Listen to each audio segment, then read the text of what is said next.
The Grand Teton hat and other hats like big band hats, they're calling for us to decorate flowers, or even the saguaro desert one that has a cactus.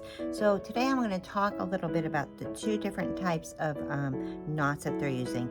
This is a French knot, a single French knot, and this is a double French knot. So what I'm going to do, I thread my tapestry needle, and we're going to be using generally a lot of times the worsted weight yarn or whatever's in your kit.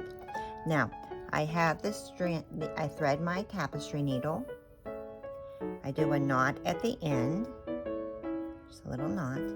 Now it's a little tricky in knitted fabric because when we go back on the same holes, generally it pops right back through. So in when you're doing this on other projects like regular cotton fabric, it's okay to go back in the same hole, but because of it's knitted, sometimes the knot will go right through the same hole.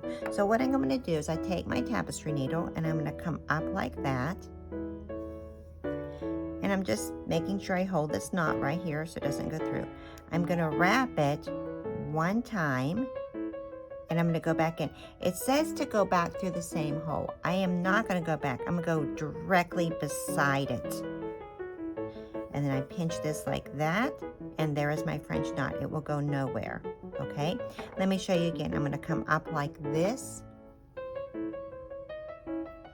And I'm not going to pull it too tight because it will go through. And I'm going to take it and wrap the yarn around once. And see, it creates like this little X, and then I'm going to go right here, right beside it. I really don't want to go through the same hole because I will lose my knot. That is a single French knot. Now for the double French knot, I'm going to come up like this. And I'm actually going to wrap it twice. So I'm going to go 1, 2, and then I'm going to come back in, not in the same hole, but directly next to it. And I'm going to pinch it right here at the base. And there is my double French knot. I'll do it again. I'm going to come up. Now she says we can just cut this and it should be fine to go, but I'm like a nervous person and I always want to weave the ends just a little bit. So I'm going to come up like this. This is the double French knot. So you can see what happens if you pull it too tight. In knitted fabric, it goes through. So I'm going to do this. I'm going to do a double wrap. 1, 2, and I'm going to go a little bit further than just one stitch over. I'm going to pull this snug right here with my left hand. The thumb holds that thread. I'm also holding it underneath like this so I don't lose anything. See, like that. Now let's flip it over.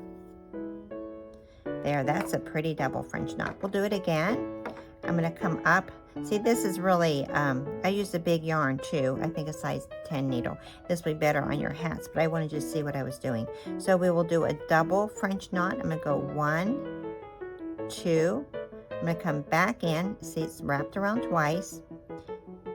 I'm not going back in the same hole, but right next to it. Oops, see, that's what happens on knitted fabric. If you're not careful, I pulled it and was not holding it. So let's see if I can get it back up where it belongs, that knot. There you go. I'm going to preview the double French knot again. So I'm going to come up through my fabric. I am holding everything tight and snug with my fingers as I'm pulling it through. I take it and I'm going to wrap the yarn around my needle twice. Actually like 1, 2. Come back to where I came from, but I'm actually going into a little space right next to it so I don't lose it. I'm tugging on this just a little bit to hold it tight. And here is my double French knot. I'll do it again. I'm going to come up. I'm going to wrap it around my needle twice. 1, 2. Going back in very next to the spot where I came up out of, so I don't lose that knot. And then I'm going to pinch it and pull it not too tight. There it is, your double French knot, which is bigger than your single French knot. Thank you. Yarn Store Boutique.